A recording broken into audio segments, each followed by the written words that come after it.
So welcome to another Wednesday evening and stillness from the shed. Wonder if you've got a favourite item of clothing.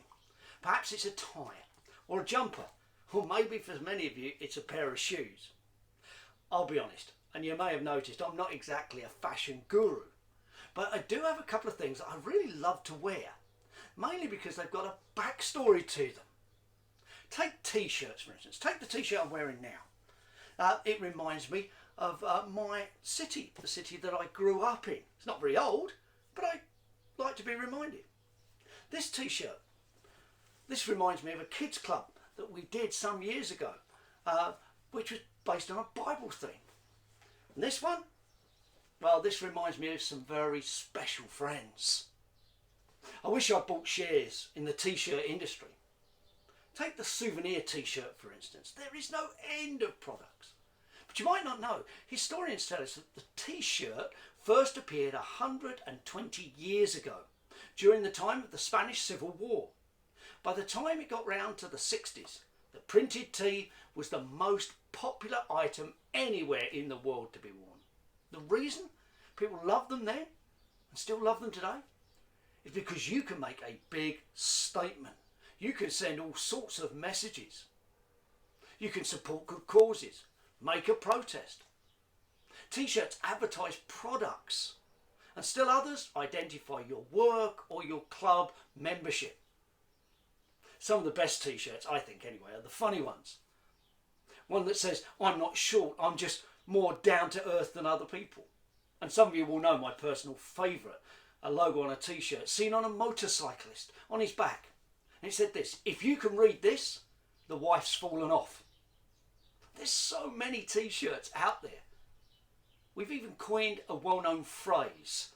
You know, the phrase for the cynical. Been there, done that, got the t-shirt. What it means is, oh, I've tried all those things.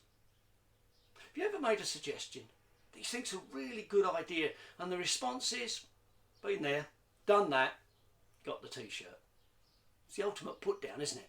It's like a bucket of cold water on the embers of your idea. It can be a little bit depressing. You see, you just want to be helpful. You just want others to be happy. In the Bible, King Solomon captured the feeling so well as he writes in the book of Ecclesiastes. Here's a man who had everything he could dream of in the world, and yet he declares, all is vanity. There is nothing new under the sun. I guess if Solomon was writing today, he would have said, been there, done that, got the t-shirt, and it doesn't satisfy me. We live in a world which is constantly searching for some kind of meaning. People look in all kinds of places for life. And really, life is meant to be more than just a t-shirt slogan. It's precious. It's wonderful. And God's desire is that you and I live that to the full. Solomon found an inner peace, a satisfaction in his life that only came through a relationship with his Creator. In Romans 1, verse 16, Paul writes this: "I am not ashamed of the gospel, for it is the power of God for salvation to everyone who believes." Now that is a statement. As the followers of Jesus, we should be unashamed to wear our faith publicly. One of my favourite t-shirts is actually a church t-shirt. It's one of our tops. The reason I love it is because of what it says on the back. I have decided. Do you know, it makes people ask the question, what have you decided?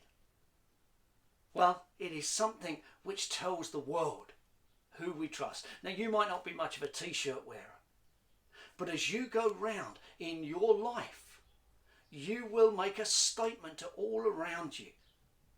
I wonder whether it's that statement of the gospel, of hope, of certainty, of goodness.